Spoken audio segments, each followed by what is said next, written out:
Hey everyone, Gabriel here, and in this video I'm going to be showing you my exact method on how I test new dropshipping products and how it is that I make almost every single product I test into a winning product that I can scale. Since I advocate one product stores in a lot of my videos, I get a lot of questions asking why it is that I jump right into a one product store when I could just make a general store to test a bunch of different products and then find the ones that I can scale. And so I'm going to be addressing that question in this video, as well as giving you the exact method that I use when I'm launching a new product with Facebook ads. So just to show you that I know what I'm talking about, this is one of my stores. This is a one product store that I launched using this exact method that I'm going to be showing you in this video. And so as you can see, it's done 3.4K in sales today. And if I go back to November, which is when I started, end of November, you can see that since then, in under 2 months, the store has done over 200K in sales. So it's been doing really well. And right now it's flattening out a bit just while I'm doing some private labeling for this store. And once that's all done, I'm going to be able to scale it more. But right now I'm keeping it at the current level, and nonetheless that's a really good level to be at in sales for dropshipping. And so yeah, I'm going to be showing you the exact method that I used to launch this product with Facebook ads, so hopefully you guys find it super helpful. So without further ado, let's get right into the content. So first off, I want to talk a little bit about what the majority of people do and why I think that most people fail using this method. So what 95% of people do is that they'll make a general store where they can test a bunch of products. And so they'll start testing 5 or more products weekly. Sometimes people test like 10 products a day, crazy things like that. They'll test as many products as they can, and they'll employ a very simple testing strategy. So what they'll do is they'll get one video ad made, or they'll just steal a video ad for a competitor, and then they'll do 10 ad sets, $5 a day, single interest, engage shoppers, whatever. A very simple testing strategy that only spends about $50 to $100. So they'll let those ads run for a day or two, and then based on the results, that's how they're going to determine whether or not that's a good product. And so this is what the majority of people do in dropshipping right now. They're focusing on testing as many different products as possible without putting a lot of work into each individual product to see if it could actually work.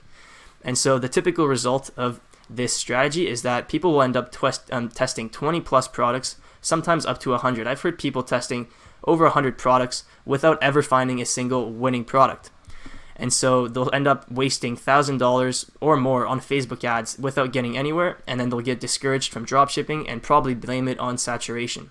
And I see this all the time in dropshipping, and the main reason why this happens, in my opinion, is that people aren't spending enough time, enough money, enough energy into testing each individual product. Most of these products that people are testing have the potential to become winning products and do a lot of sales with them, but people employ a simple testing strategy with just one ad, and so it won't be profitable right off the bat, and they'll just assume that the product is dead or it's too saturated, and then they'll move on to the next product. And this goes on forever. They test hundreds of products, and maybe they'll find, 1 or 2 winners out of those 100 products, but that's just not a good ratio of finding winning products, and it's just really not an efficient way to use your time to test products. So now, just to contrast that, here's what I do instead. Ever since I've started dropshipping 2 years ago, I've only tested 5 products. And out of those 5 products, 2 of them failed, 2 went on to do 7 figures in sales, and 1 is doing 6 figures monthly right now. And that's the one that I showed you at the start of this video. So 3 out of 5 of the products that I've tested were successful, and that gives me a success rate of 60% testing products. And the reason that I believe my success rate is so high testing new products is that I test fewer products and I put more work into each product test. And that's what this method is all about. It's all about putting a lot of work into a product that you know is proven to sell and making it work rather than just doing a quick test and hoping that it works. So yeah, let's get right into the details. So the first part to this strategy is to only test products that you know are selling well. And one thing to keep in mind is that problem-solving products are the easiest to sell to cold traffic, and they have the highest amount of demand. And that's because when you just advertise on social media a product that solves a problem, you can quickly identify that problem in the first few seconds of the video, and then you offer them the solution, and that works well to get people to buy your product. And so problem-solving products are the easiest to sell to cold traffic. Now, if you want an in-depth product research guide, I actually posted one not too long ago, and it's really in-depth. It covers everything you need to know, and I would definitely recommend you watch that one before watching this video. But yeah, that's the first step. Only test products that you know are selling. And I repeated that here. Find products that are proven to sell right now. And there's 3 main methods that you can do in order to find these products that are proven to sell. So number 1 is to analyze the AliExpress data. You want to look at the amount of orders a product has on AliExpress.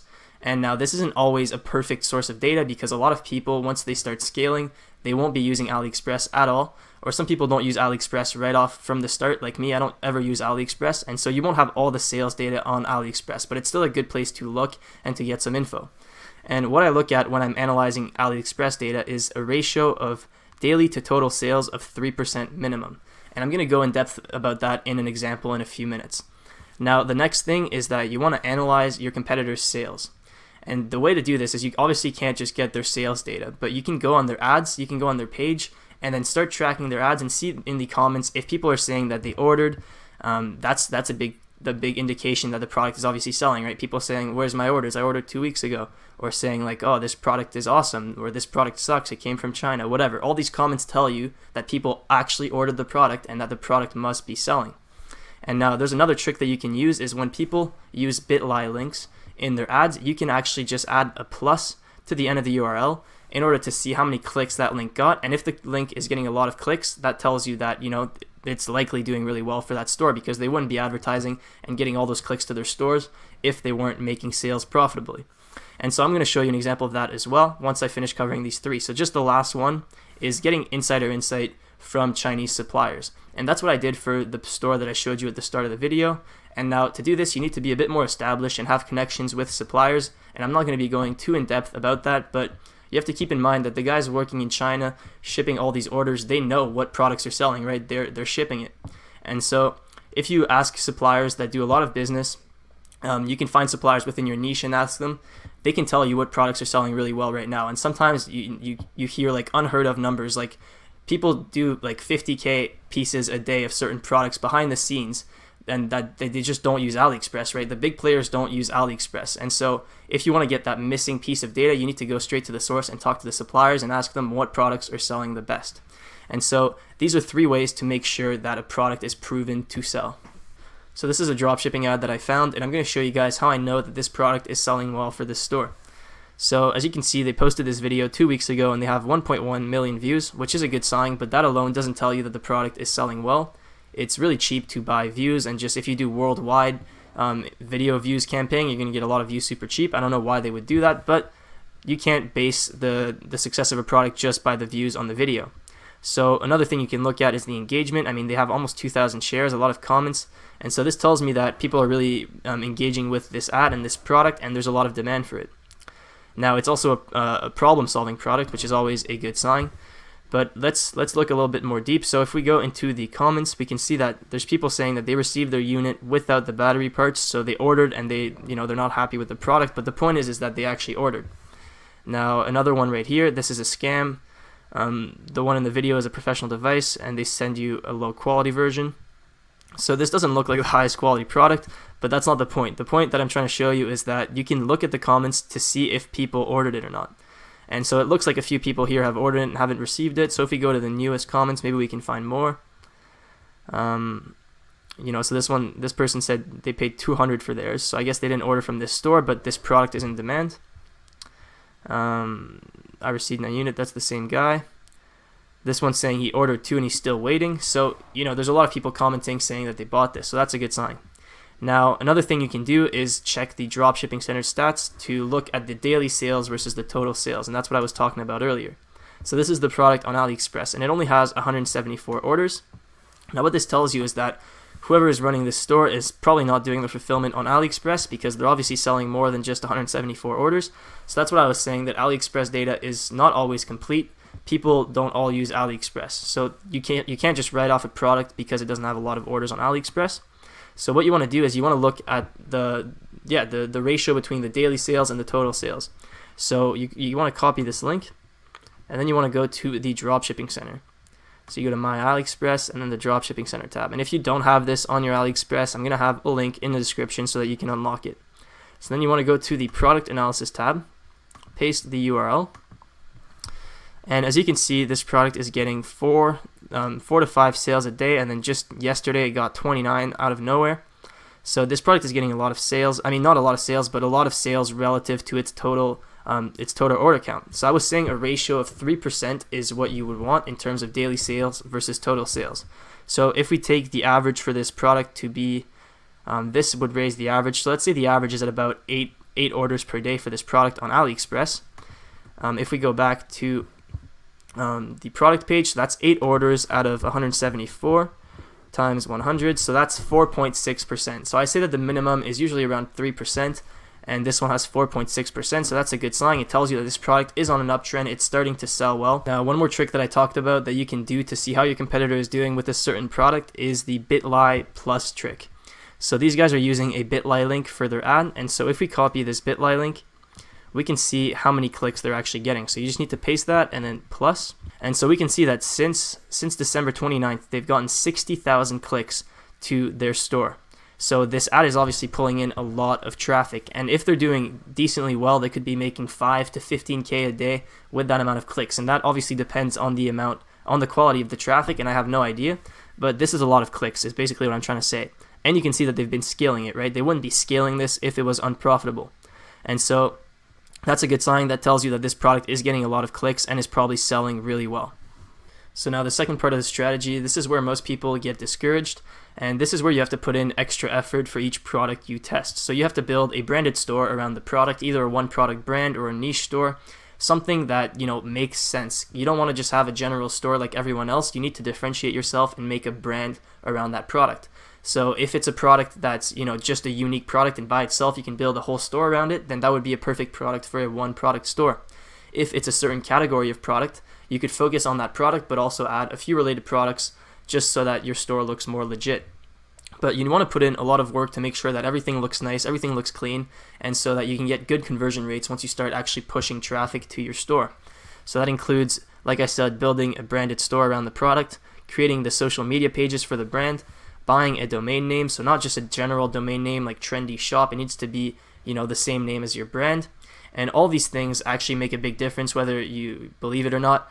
All these little details compound to a big difference in these sales. And so this is something that you need to do and need to have in place once you're getting ready to launch your product. So now the third part of the strategy. So at this point you already have a product that you found that you're going to be focusing on, and you've already built your store, your social media pages and everything, and you're getting ready to advertise. So the first thing that you want to start testing when you start running ads is the ad itself. So you want to test at least 3 ad variations. And this is a step that I see so many people skip, and it's one of the most important steps, right? Because if you're going to scale a product, you need to have the absolute best creative. And that means that you need to have the right ad. Not all ads are going to perform well in Facebook's eyes, and if you have the right ad, it's going to be a lot easier to scale it versus just the first ad that you threw at Facebook and you really try to force that one to work. So it's really important to test as many ad variations as possible right off the bat, and I recommend testing at least 3. And so yeah, like I was saying, it's impossible to judge the success of a product with just one ad. So the first thing I recommend testing is the leading 3 seconds of your video ad. And this is pretty easy to do. So all you need to do is make one main video ad and then make 3 different variations with different leading clips. So maybe the first 3 seconds, the first 3 to 4 seconds of your video, you want to change that up and see which one would perform better. And this is the most important part of your video ad, because this is when people are just scrolling through their feed. They're going to watch whatever video pops up for a second or 2 and then decide whether or not they want to watch it. So testing that first 3 seconds is really important, and that's one of the first things you want to do so that you find a good creative to build your campaign with. So yeah, really important part of this strategy. And I split test these ads with PPE to get as much as data as possible, and also social proof. So I'll literally just run a worldwide PPE campaign, and I'll have each ad in an individual ad set. And then each ad set, I'll usually do $10 to $20 a day, because you don't need to spend a lot with PPE to start getting a lot of data. And right off the bat, you're going to be able to see which one is getting a lower cost per engagement, which one is getting more actions taken on the website, so which one's driving people to your site, which one's making people add to cart. And based on all those metrics, you can start to decide which ad is performing the best. And usually there's going to be a clear winner. So this is a really important step, and you definitely don't want to skip this. So now the fourth part of the strategy is that once you find a creative that is performing well, the next step is to figure out the demographics that you want to be targeting. So like I said here, you want to start figuring out the demographic targeting first and then start narrowing down. And this is why my testing method burns a little bit more cash than most people, is that I spend a lot of money testing really broad audiences to figure out the right demographic, and then I start narrowing down, and then I start scaling what works. So by demographic, I mean the age range, the gender, and the location. For some products, the gender is going to be really obvious, and so if that's the case, you don't need to start split testing gender. You can go right into targeting only the gender that you're targeting. But yeah, you want to figure out the age range, the gender, and the location. And by location, I mean countries. You want to figure out which countries are buying your product, which ones aren't responding as well to it. So to do this, you want to target broad, so 13 to 65 plus, all the e-packet countries or whatever countries you can ship to. So if you're not drop shipping from China, whatever countries you can ship to. For most people, these are the e-packet countries, and so that's what I usually do. I'll target broad 13 to 65 plus e-packet countries, and I'll literally just target that. And that'll give me a really broad audience, and sometimes those audiences will even perform well and you can get a few sales. But the main goal is that once you start spending a decent amount on those ads, so usually I spend $50 to $100, and then I can break it down to analyze the data, and I can see what age range, what gender, and what countries are purchasing my product. And this is essential information that you're going to build your whole campaign on. And this is a part that a lot of people skip and do later on. And so if you do that right away, you can start by focusing on those demographics that you know are working well. So this is really important. So now the fifth part of the strategy is, once you figured out the demographic targeting, you want to use that demographic plus single interest to start narrowing down. So if you found out in part 4 that your main audience is, let's say, 13 to 24 women in the US and the UK, you would focus only on that demographic and then start testing single interest to narrow down your audiences. So you would test as many different interests as possible, and I talk about in my Facebook ads video, my ultimate Facebook ads guide, I talk about how you can do some research to find some interest to target, and you want to test as many different angles as possible and narrow down by that demographic that you found. And this usually works really well, and then you can start finding some profitable interests and start focusing on those. And that's the part 5 of this strategy. Now, the last step to this product launch strategy is to start utilizing lookalike audiences as soon as possible. So as soon as you have enough data for any lookalike audience, you want to test it. Lookalike audiences are Facebook's way of finding the best people to target for you. So it basically builds a profile of demographic plus interests, and then it creates an audience based on that of the people who are most similar to a source audience. And so this is very effective. There's no reason why you wouldn't want to be utilizing this. This is basically Facebook analyzing your data for you and then finding more people that you can target. So as soon as you have enough data to start using lookalike audiences, you want to do that. And I recommend having at least 500 people in the source custom audience before building a lookalike audience. And once you're testing lookalike audiences, you only want to start by testing lookalike audiences for the countries you identified as profitable. So the last example I gave was like 13 to 24 women in the US and the UK. You would want to only build lookalike audiences for the US and the UK. And you wouldn't need to narrow down by that demographic anymore, because Facebook is going to do that for you automatically when they build that lookalike audience. They're going to find the people who are most similar to your source custom audience. So you don't really need to narrow down your lookalike audiences. When I test lookalike audiences, I just use the lookalike audiences with no detailed targeting. So the first lookalike audiences that you can usually test is going to be the 95% video viewers, since that's the easiest to get data from. And if with just your PPE campaign to split test the ads, usually right off the bat that'll give you enough data to build a 95% video viewers lookalike audience, and you can test that right away. And all of these lookalike audiences, all of the interest targeting that I was talking in step 5, these are all done with purchase optimization. You always want to optimize for purchase at this stage, because Facebook is going to give you the highest quality traffic that's most likely to purchase. So yeah, the first lookalike audience to test is usually the 95% video viewers, and then once you start getting enough data for other lookalike audiences, you can start testing VC, add to cart, purchase, and so on. Those take a little bit longer to get enough data, right? To test the purchase lookalike audience, I'd recommend that you have at least 500 sales, and so that's something that you can do later on. But you want to gradually move into these lookalike audiences as soon as you have enough data. So that is it for this product testing strategy, and this is the exact strategy that I used for the store that I showed you at the start of the video. And now I just wanted to quickly take you into my ads manager just to show you the progression of the ad spend when you're using a strategy like this, because the whole idea is that you're going to be spending money at the start to buy data and to figure out what works without getting much of a return on your ad spend, and then it's gradually going to get better as you start figuring out what works. So this is my ads manager right now, and as you can see, this is today's stats, 1.88 ROAS, and for the store, the break-even ROAS is at about 1.3, 1.4, and so with this kind of ROAS, I'm making 20 to 25% profit, and if I get to about a 2.0 ROAS, that's when I'm making 30% profit. So it's this has been pretty profitable so far, but I want to show you the ad spend over time. So if I go to the first month, which was November, you can see how much I spent. So this is without any filters or anything. This is just the raw data. And as you can see, this was the first month, and I spent $1,700 only to make 2,000 back. So the break even, this was below the break even ROAS, and I was losing money but buying data for this product. And so this right here, just to show you this is enough to discourage most people, right? No one would spend this much, I mean, not no one, but most people would not consider spending this much on a single product in order to make it successful. But I knew that this product was selling well, and I knew that it had the potential to work. I just need to figure out the targeting. And so this is a good barrier to entry for me, right? Because not many people are going to be selling the same product as me, because not many people are willing to spend this much to figure out the right targeting. So this is the first month. I spent $1,700, got 2,000 back. Now, if I go to the month after that of December, this is when I actually started figuring out what works, and I started using Lookalike Audiences and all of that. And as you can see, that month did a lot better. I spent $105K and $200,000 in sales. So with this ROAS 1.91, it was very profitable, probably 25% profit, and I was able to scale it. And now if we go to this month, we can see what the ROAS is right now. Right now it's only the 9th, so it's incomplete data. But as you can see, this month the ROAS got even better, so it's 1.99, at which point I'm making about 30% profit. And yeah, so you guys get the point. It just gets gradually better once you start figuring out what works. And so I hope that clears some things up about my product testing strategy. Before I end this video, I want to quickly go over the pros and cons of this strategy. So the pros is that you avoid wasting time testing dozens of products, and you can really focus all your energy into dominating one product. So making new ads, testing new interest, really figuring out what works for one product, and then dominating that market.